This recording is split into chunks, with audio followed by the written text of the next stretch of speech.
करके गिराते हैं, क्योंकि आज पूरा देश बलिदान देने के लिए खड़ा हो गया। नमस्कार, आप देख रहे हैं एयर न्यूज। दिल्ली के मुख्यमंत्री अरविंद केजरीवाल का राजनीतिक सफर एक रोमांचक और विवादास्पद कहानी है। साल 2011 में अन्ना हजारे के नेतृत्व में चल रहे भ्रष्टाचार के विरोधी आंदोलन से राष्ट्रीय स्तर पर उभरे और पारदर्शी शासन के लिए लड़ने का जुनून लिए आम आदमी पार्टी आप की स्थापना की। उन्होंने दिल्ली में 2 बार सत्ता हासिल की और पंजाब में भी अपनी पकड़ बनाई, लेकिन उनके राजनीतिक सपनों को एक बड़ा झटका लगा जब उन पर दिल्ली की नई शराब नीति से जुड़े भ्रष्टाचार के आरोप लगे और उनके करीबी सहयोगी गिरफ्तार हो गए। इसके साथ ही उन पर अपने आवास को 75 करोड़ रुपए में सुधारने के आरोप भी लगे, जिससे उनकी आम आदमी की छवि पर धब्बा लगा।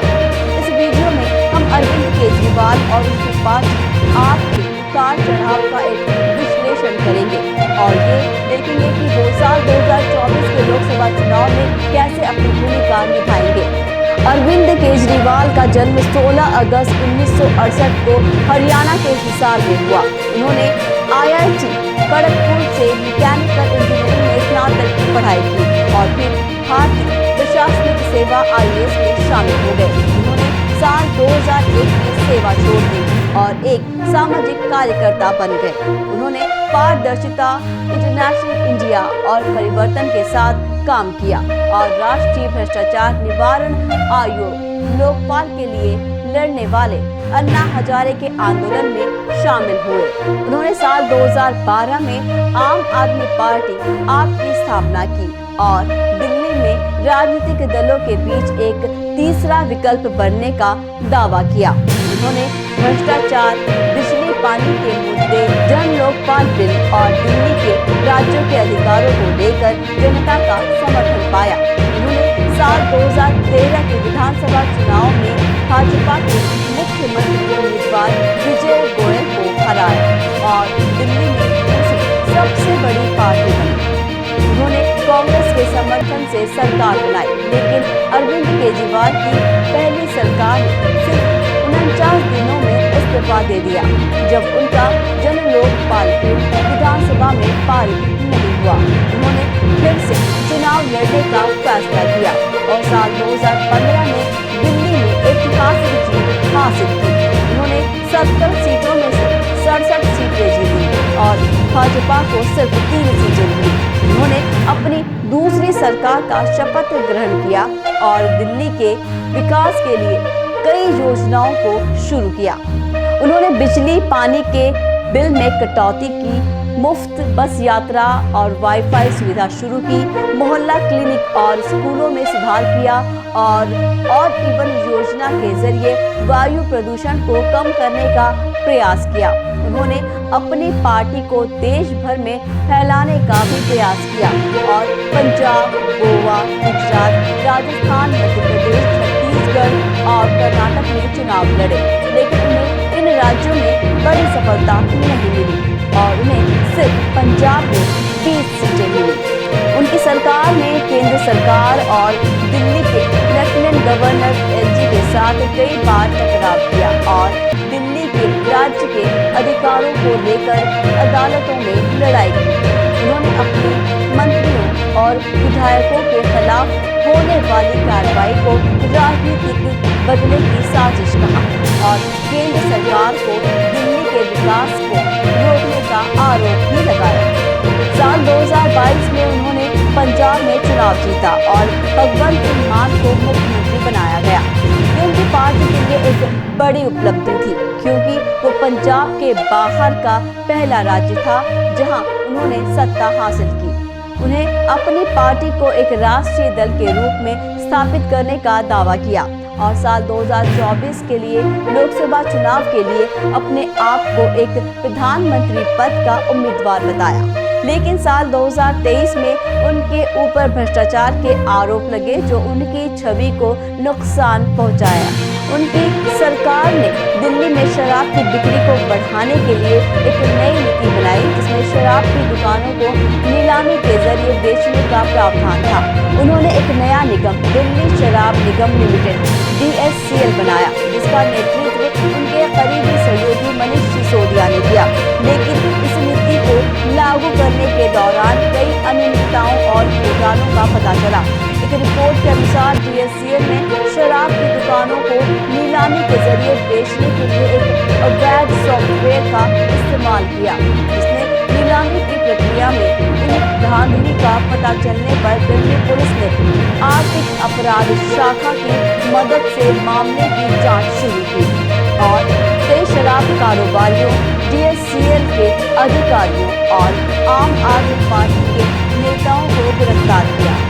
उनमें से एक थे समीर महेंद्र, जिन्हें शराब के लाइसेंस देने में घूस लेने का आरोप लगा था।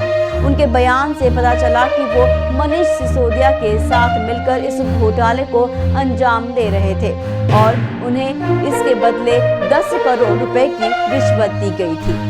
इसके बाद दिल्ली के उपराज्यपाल ने CBI को मामले की जांच के लिए हस्तक्षेप करने का आदेश दिया और CBI ने मनीष सिसोदिया, समीर महेंद्र और अन्य लोगों के खिलाफ एक FIR दर्ज की। CBI की FIR के आधार पर ED ने भी मामले में मुकदमा दर्ज किया और उनके पास की जायदाद, बैंक खातों और डिजिटल डिवाइसों को जब्त किया। ED और CBI ने मामले की जांच के दौरान कई आम आदमी पार्टी के नेताओं से पूछताछ की, जिनमें संजय सिंह, राघव चड्ढा, अतिशी भावनेना और गोपाल राय शामिल थे। उन्हें इस बात का जवाब देने के लिए कहा गया कि उन्होंने इस घोटाले में किस प्रकार की भूमिका निभाई और उन्हें इसके लिए कितना लाभ मिला। ED और CBI ने उनके घरों और कार्यालयों पर छापेमारी भी की और कई दस्तावेजों, वीडियो और ऑडियो क्लिप्स को बरामद किया। इन सब के बीच अरविंद केजरीवाल ने अपनी नीति और नेताओं को बचाने के लिए कई बार मीडिया के सामने आए और अपने आरोपियों पर पलटवार किया। उन्होंने कहा कि ये सब केंद्र सरकार की साजिश है जो उनकी लोकप्रियता को कम करने का प्रयास कर रही है। उन्होंने कहा कि उनकी नई शराब नीति ने दिल्ली के लोगों को सस्ती और अच्छी शराब उपलब्ध कराई है और शराब की कालाबाजारी और अवैध ठेकों को खत्म किया है। उन्होंने कहा कि उनकी सरकार ने शराब की बिक्री से राज्य की आय में बढ़ोतरी की है और उसका उपयोग दिल्ली के विकास में किया गया है। उन्होंने अपने समर्थकों से अपील की कि वो इन आरोपों से भ्रमित न हो और उनके साथ खड़े रहें। उन्होंने कहा कि वो इन आरोपों का मुकाबला करेंगे और अपनी बेगुनाही साबित करेंगे। उन्होंने कहा कि वो साल 2024 के लोकसभा चुनाव में भी अपनी पार्टी को लड़ाएंगे और देश को एक नई दिशा देंगे। आपको बता दें कि अरविंद केजरीवाल और उनकी पार्टी आप का राजनीतिक सफर एक उतार चढ़ाव भरा रहा है। वो भ्रष्टाचार के विरोधी के रूप में शुरू हुए, लेकिन बाद में खुद भ्रष्टाचार के आरोपी बन गए। आम आदमी पार्टी और केजरीवाल दिल्ली में 3 बार की सरकार बनाने का कारनामा करने वाले में आते हैं, लेकिन राष्ट्रीय स्तर पर उनकी उपस्थिति अभी भी कमजोर है। वो पंजाब, गोवा, गुजरात, उत्तराखंड और अन्य राज्यों में अपना क्षेत्र बढ़ाने की कोशिश कर रहे हैं, लेकिन उन्हें वहाँ बीजेपी, कांग्रेस और अन्य क्षेत्रीय दलों का मुकाबला करना पड़ रहा है। केजरीवाल अपनी नीतियों और कार्यों के आधार पर लोगों से जुड़ाव का दावा करते हैं, लेकिन उन्हें अक्सर विपक्ष और केंद्र सरकार से टकराव का सामना करना पड़ता है। वो अपने आप को एक विकल्प के रूप में पेश करते हैं, लेकिन उन्हें अपनी पार्टी को एक गठबंधन के रूप में स्थापित करने की चुनौती भी है। साल 2024 के लोकसभा चुनाव में अपनी भूमिका बढ़ाने की योजना केजरीवाल बना रहे हैं, लेकिन उन्हें अपने आरोपों से बचने और अपनी इमेज को साफ करने के लिए भी काम करना होगा।